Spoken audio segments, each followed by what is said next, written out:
America అధ్యక్షుడు Donald ట్రంప్తో వాగ్వాదం తర్వాత ఉక్రెయిన్ అధ్యక్షుడు జెలెన్స్కీకి 10% ప్రజా మద్దతు పెరిగినట్లు కేఐఎస్ రిపోర్టు తెలిపింది. ట్రంప్తో భేటీకి ముందు ఆయనకు 57% మద్దతు ఉందని, ఇప్పుడు అది 67%కి పెరిగిందని పేర్కొంది. ట్రంప్ తమ దేశాధినేతను అవమానించినట్లు ఉక్రెయిన్ ప్రజలు భావించారని, అందుకే ఆయనకు మద్దతుగా నిలిచారని వెల్లడించింది.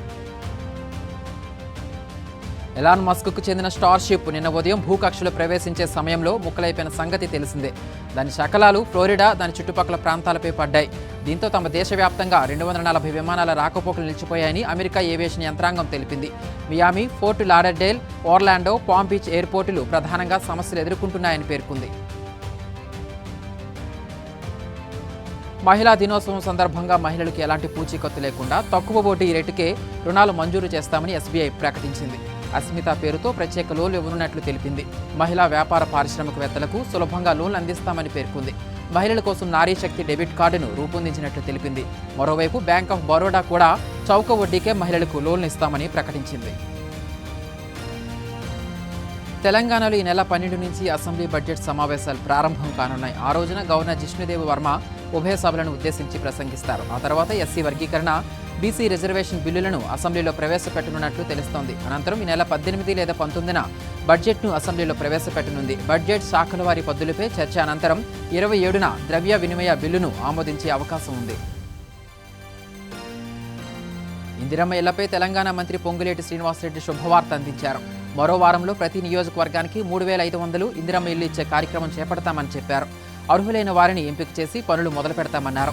జాబితాలో పేర్లు రాని వారికి ఆందోళన అవసరం లేదని మంత్రి భరోసా ఇచ్చారు. ఇందిరమ్మ ఇళ్ల నిర్మాణం ఒక నిరంతర ప్రక్రియ అని, మరో విడతలో లబ్ధిదారులను గుర్తించి ఎంపిక చేస్తామని వెల్లడించారు.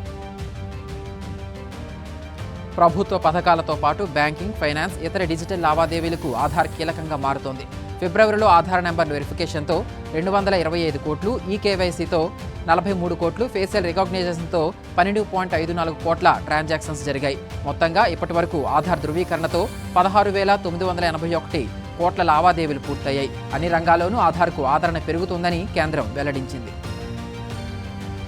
తమది ఉద్యోగుల ఫ్రెండ్లీ ప్రభుత్వమని తెలంగాణ డిప్యూటీ సీఎం భట్టి విక్రమార్క చెప్పారు. వారికి ఏప్రిల్ నుంచి ప్రతి నెల 500 నుంచి 600 కోట్ల రూపాయల చొప్పున 8,000 కోట్ల రూపాయలు పెండింగ్ బకాయిలను చెల్లిస్తామని జేఏసీ నేతలకు హామీ ఇచ్చారు.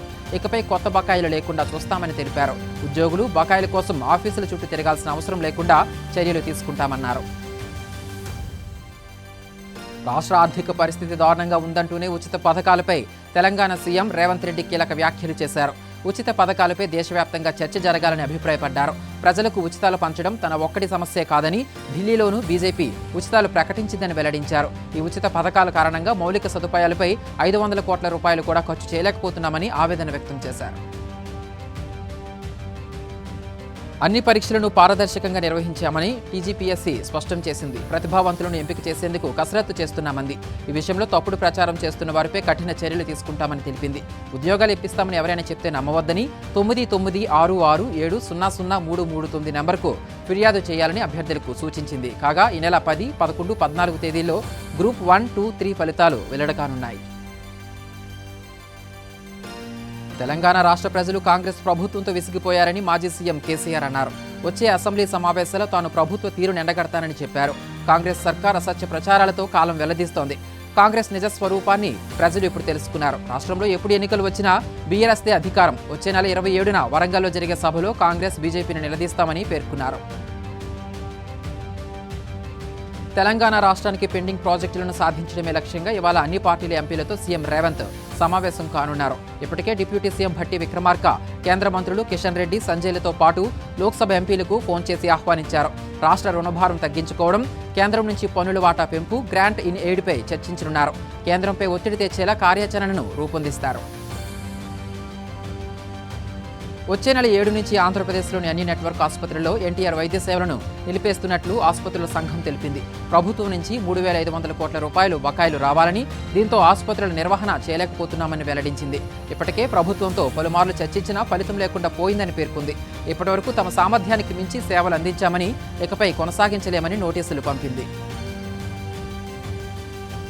అంతర్జాతీయ మహిళా దినోత్సవం సందర్భంగా సీఎం చంద్రబాబు వారికి శుభాకాంక్షలు తెలిపారు. టీడీపీ ఆవిర్భావం నుంచి మహిళా సాధికారత, భద్రత, గౌరవం కోసం కృషి చేస్తున్నామని ట్వీట్ చేశారు. 2025-26 బడ్జెట్లో మహిళా శిశు సంక్షేమం కోసం 4,332 కోట్లు కేటాయించామని గుర్తు చేశారు.